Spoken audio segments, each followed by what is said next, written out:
Picture this. 4 grandparents, 4 tragic stories that would shape the man who married Queen Elizabeth II. One grandfather, assassinated in broad daylight, on the streets he thought were safe. One grandmother, a Russian Grand Duchess who watched her family empire crumble into bloody revolution. One grandfather, a brilliant naval commander destroyed by xenophobic hysteria. One grandmother who watched 2 sisters brutally murdered by revolutionaries while caring for a mentally ill daughter and abandoned grandson.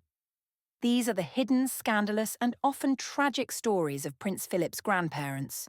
4 souls whose lives were marked by assassination, exile, forced resignation, and revolutionary violence. Let's begin with Prince Philip's paternal grandfather, King George I of Greece. Born Prince Wilhelm of Denmark in 1845, he never intended to rule Greece, but European power politics had other plans. In 1863, after the previous Greek king was deposed, the teenage Danish prince found himself elected to rule a volatile, fractured nation. What the European powers didn't anticipate was that this foreign king would spend 50 years walking a political tightrope that would ultimately cost him his life. George's reign was marked by constant political upheaval. Greece in the 19th and early 20th centuries was a powder keg of nationalist fervour, republican sentiment, and foreign interference. The king, despite his best efforts to modernise the country, remained an outsider, a Danish Protestant, ruling over Orthodox Greeks who had fought for independence from foreign rule. But here's where the story takes a dark turn. By 1913, George I was approaching his Golden Jubilee, 50 years on the throne. The ageing king, now 67, had survived numerous political crises and was planning to abdicate in favour of his son Constantine after the celebrations. He felt secure enough to walk the streets of newly conquered Thessaloniki with minimal protection, just as he had done in Athens for decades. It was a fatal mistake. On March 18, 1913, King George I took his customary afternoon walk through Thessaloniki. The city had just been liberated from Ottoman rule during the First Balkan War, and the king was there to celebrate this triumph. Near the White Tower, at approximately 5:15 p.m., a man named Alexandros Shinas approached the king. What happened next shocked Europe. Shinas pulled out a revolver and shot the king once in the back from close range. The bullet pierced George's heart and lungs, killing him instantly. The longest-reigning monarch in Greek history died on a street corner, his blood pooling on the cobblestones of the city he had helped liberate. But the official story of this assassination doesn't add up, and that's where our investigation into royal cover-ups begins. The Greek government immediately denied any political motive. They painted Shinas as a deranged alcoholic vagrant who killed the king in a fit of delirium caused by tuberculosis.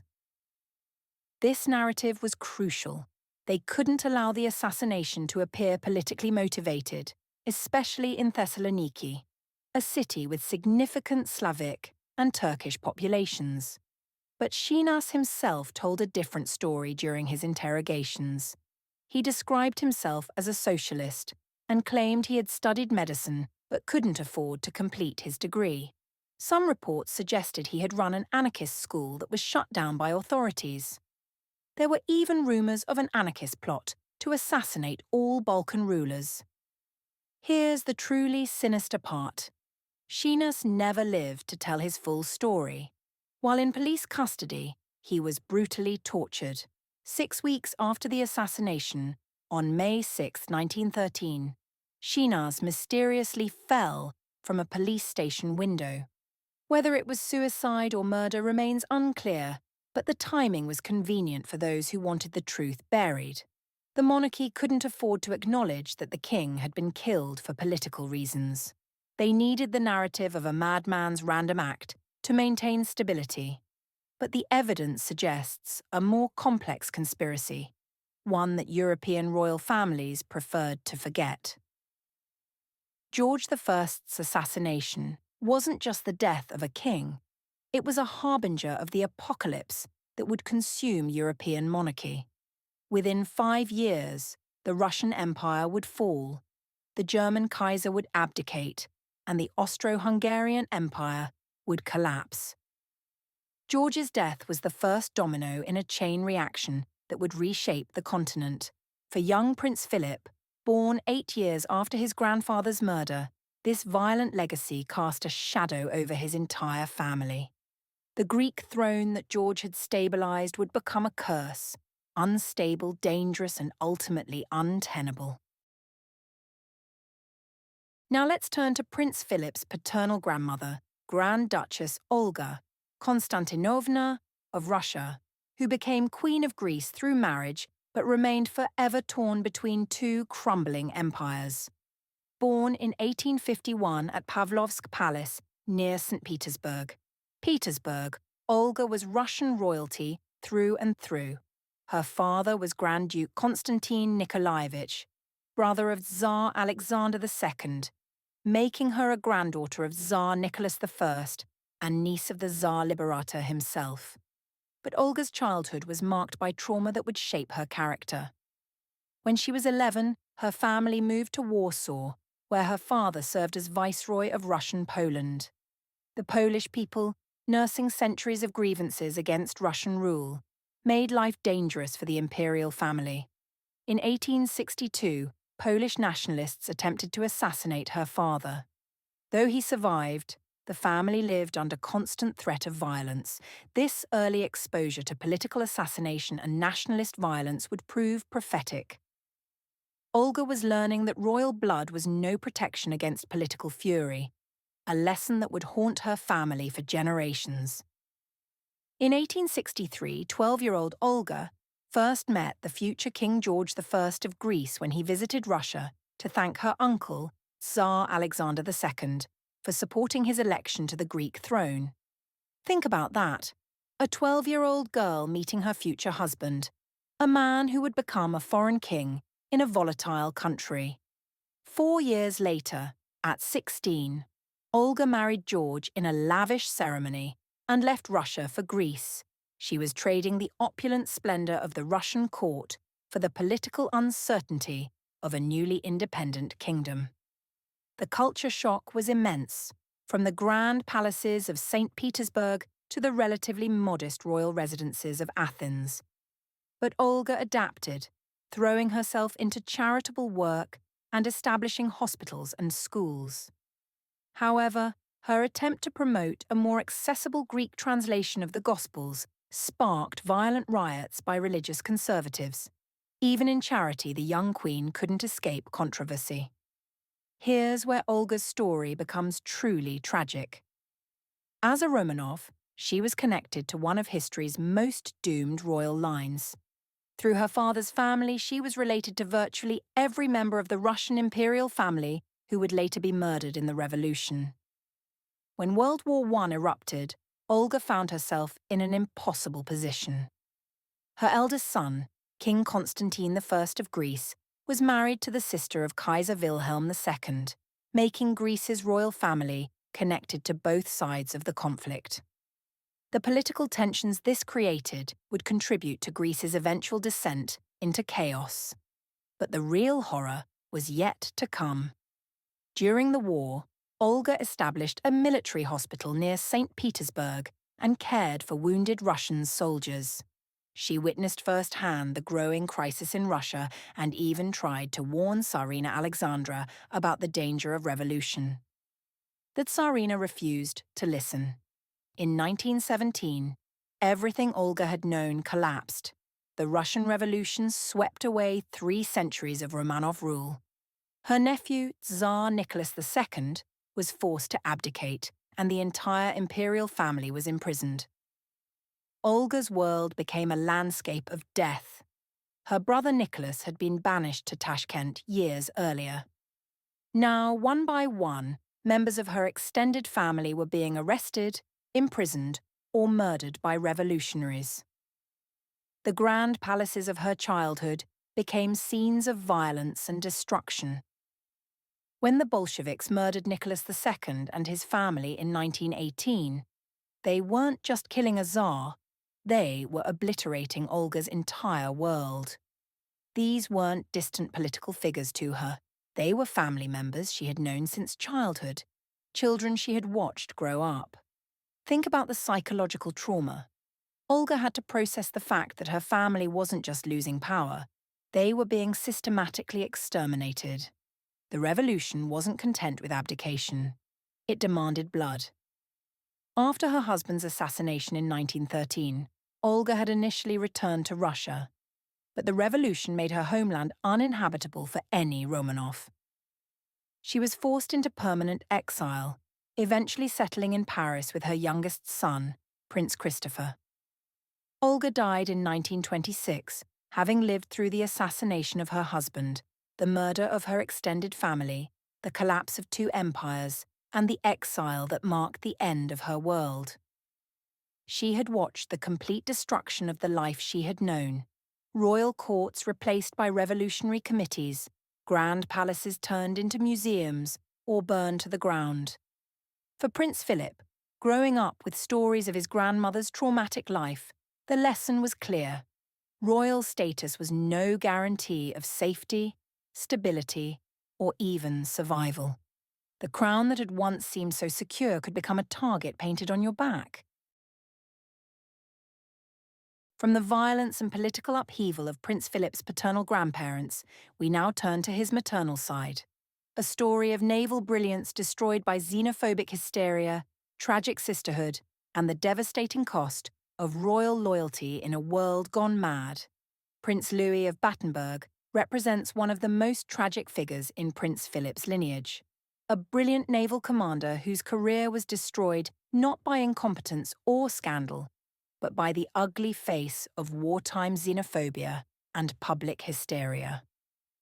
Born in 1854 in Graz, Austria, Louis was the son of Prince Alexander of Hesse and the Polish Countess Julia Hauke. From birth, he carried the stigma of his parents' morganatic marriage. He was technically a prince, but forever marked as lesser nobility in the rigid hierarchy of European royalty. But Louis refused to let his questionable social status define him. At age 14, he joined the Royal Navy as a cadet, determined to prove himself through merit rather than birthright. This decision would shape not just his life, but the future of the British Royal Navy itself. Louis's naval career began with whispers and innuendo that would follow him throughout his life. During his early service aboard HMS Sultan in 1878, he was criticised for visiting his brother, Prince Alexander, who was serving with Russian forces during the Russo-Turkish War. An investigation cleared him of any wrongdoing, but the suspicion of divided loyalties had been planted. More scandalously, there were persistent rumours about Louis's personal life. When he served on the flying squadron voyage in 1880 to 1882, the timing of his departure coincided suspiciously with the birth of an illegitimate daughter to the famous actress Lily Langtry. Jeanne-Marie's parentage was never completely verified, but Louis made a financial settlement nonetheless, suggesting there was substance to the rumours. Think about the implications. Louis was allegedly having an affair with the same actress who was a known mistress of the Prince of Wales. This wasn't just adultery, it was a direct challenge to the royal hierarchy. Whether true or not, these rumours established Louis as a man willing to cross dangerous lines for passion. Despite the scandals, Louis's naval genius couldn't be denied. He spectacularly defeated a larger opposing force in a naval exercise while commanding HMS Implacable, earning him promotion and the attention of Admiral Fisher, who called him the most capable administrator in the Admirals list by a long way. Louis became Director of Naval Intelligence in 1902, where his multilingual skills and international connections proved invaluable. He could think like his enemies because he understood their cultures intimately. an asset that would later be twisted against him as evidence of disloyalty. In 1912, he reached the pinnacle of his career, First Sea Lord of the Royal Navy. At 58, this son of a morganatic marriage had become the professional head of the world's most powerful navy. It should have been his greatest triumph. Instead, it became his downfall. As First Sea Lord, Louis faced the challenge of preparing the Royal Navy for what many saw as an inevitable war with Germany. The irony was brutal. A man of German birth, tasked with preparing Britain's defences against the land of his birth. Louis threw himself into the role with characteristic energy. He created the Admiralty War Staff, improved conditions for sailors, and worked tirelessly to modernise the fleet. But he also had to contend with Winston Churchill, the ambitious First Lord of the Admiralty who treated the Navy as his personal plaything. Colleagues noted that Louis's nickname had become quite concur because of the words he often wrote on Churchill's memos. This wasn't just bureaucratic deference, it was the tragic sight of a brilliant naval mind being overshadowed by political ambition. When war erupted in August 1914, Louis and Churchill made crucial decisions that kept the Royal Navy battle-ready. Their decision to cancel the scheduled dispersal of the fleet may have saved Britain from naval disaster, but these successes would be overshadowed by a campaign of hatred that had nothing to do with naval competence. The outbreak of World War I unleashed the darkest impulses of British society. Anti-German sentiment exploded into open hysteria, and Louis became a perfect target. Here was a man with a German name, a German accent, and German relatives, controlling Britain's most vital defence against German attack. The press campaign against Louis was vicious and coordinated.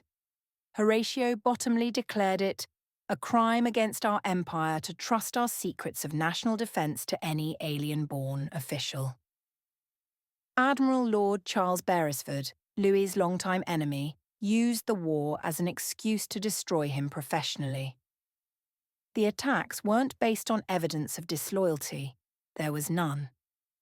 They were based on pure xenophobic hatred. Louis had served Britain faithfully for over 40 years, had married Queen Victoria's granddaughter, and had dedicated his life to the Royal Navy. None of it mattered. By October 1914, the pressure had become unbearable. Churchill, who owed his naval successes to Louis's expertise, abandoned his First Sea Lord rather than defend him. On October 27, 1914, Churchill asked Louis to resign. The forced resignation didn't just end Louis's career, it nearly broke him psychologically. In his resignation letter, he wrote to Churchill, "I beg of you to release me. I am on the verge of breaking down and I cannot use my brain for anything." Think about those words. I cannot use my brain for anything. This was a man whose brilliant mind had been his greatest asset, admitting that the hatred and betrayal had damaged his ability to think clearly. The psychological trauma of being labelled a traitor by the country he had served was devastating. Louis spent the remainder of the war in forced retirement, writing a comprehensive encyclopedia on naval medals, as if documenting British naval history could somehow prove his loyalty. He was assured he would return to active duty after the war, but it was another betrayal. On December 9, 1918, he was informed he would not be employed again and was essentially forced into permanent retirement. He died suddenly of heart failure in 1921, just 7 years after his forced resignation. Some said the stress and humiliation had literally broken his heart. The man who had dedicated his life to British naval supremacy died essentially in exile from the service he had loved. Princess Victoria of Hesse, and by Rhine, Prince Philip's maternal grandmother, lived through more personal tragedy than perhaps any other royal figure of her generation. Born in 1863 as Queen Victoria's granddaughter, She seemed destined for a fairy tale life. Instead, she became a witness to the systematic destruction of European royalty. Victoria's childhood was marked by death from the very beginning. In 1873, when she was just 10 years old, her 2-year-old brother Friedrich fell to his death from a window at the New Palace in Darmstadt. The family was playing a game when Friedrich climbed onto a windowsill and fell 20 feet to his death. 5 years later, tragedy struck again. In 1878, diphtheria swept through the family. Victoria's youngest sister Marie died first, followed by their mother, Princess Alice. Victoria, as the eldest daughter, found herself thrust into premature responsibility at age 15, essentially becoming a mother to her surviving siblings. When Victoria fell in love with her cousin Louis of Battenberg, she faced fierce opposition from her father. Grand Duke Louis IV disapproved of the match. The morganatic taint of the Battenberg name made them unsuitable for marriage to legitimate royalty. But Victoria had inherited her grandmother, Queen Victoria's stubborn streak. She was determined to marry for love, even if it meant defying her father. The situation became farcical when her father decided to marry his longtime mistress on the same day as Victoria's wedding in 1884. Think about the emotional cruelty. Victoria's father was so opposed to her marriage that he turned her wedding day into a scandal by simultaneously marrying his mistress. The European press had a field day with the story, and Victoria's happy day was overshadowed by family dysfunction. Despite the scandalous beginning, Victoria's marriage to Louis proved to be genuinely happy. She had found a partner who matched her intelligence and determination, and together they would face the disasters that lay ahead. Victoria was one of 4 sisters known in royal circles as the Four Graces: Victoria, Elizabeth, Irene, and Alex. Their beauty and intelligence made them the most sought-after princesses in Europe, but their marriages would lead to unimaginable tragedy. Elizabeth married Grand Duke Sergei of Russia and converted to Russian Orthodoxy. When Sergei was assassinated by revolutionaries in 1905, Elizabeth forgave his killer and dedicated her life to charitable work, founding a convent and caring for the poor and sick. Alex became Tsarina of Russia as the wife of Nicholas II, the last Tsar. Her haemophiliac son Alexei and her reliance on Rasputin made her deeply unpopular with the Russian people. Irene married Prince Henry of Prussia, brother of Kaiser Wilhelm II, making her a German princess during a period of rising Anglo-German tensions. Victoria watched her sisters' marriages trap them in the crossfire of European politics. When World War I erupted, the 4 sisters found themselves on opposing sides: Victoria in Britain, Elizabeth and Alex in Russia, Irene in Germany. The war would destroy this sisterhood forever. The most devastating blow came in 1918, when Victoria learned that 2 of her beloved sisters had been murdered by Bolshevik revolutionaries. Elizabeth was thrown alive down a mine shaft with other Russian royals and killed when the Bolsheviks threw grenades into the shaft. She was said to have died singing hymns.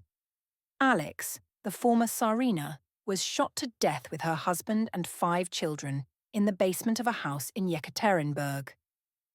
Victoria had actually driven past this very house during her last visit to Russia in 1914, unknowing that it would become her sister's tomb. The psychological impact on Victoria was devastating. These weren't just political casualties. They were her sisters, women she had grown up with, shared secrets with, loved deeply. The revolution hadn't just toppled governments, it had murdered her family. In a cruel irony, documents later revealed that King George V had the opportunity to offer asylum to the Russian imperial family in 1918, but refused due to fears that it would make the British royal family unpopular. Victoria's sisters might have lived if her husband's sovereign had shown more courage. The stories of Prince Philip's grandparents offer a masterclass in the dark realities of European royalty in the late 19th and early 20th centuries. These weren't fairy tale lives of luxury and leisure. They were existences marked by violence, exile, persecution, mental illness, and the constant fear of political upheaval. King George I of Greece learned that popularity was no protection against assassins. Queen Olga learned that even the mightiest empires could fall overnight. Prince Louis learned that brilliance and loyalty could be destroyed by xenophobic hysteria. Princess Victoria learned that family bonds were fragile in the face of political revolution and mental illness. Together, these four lives created the psychological DNA that shaped Prince Philip. Their traumas became his inheritance, their lessons became his worldview, and their survival strategies became his approach to royal duty.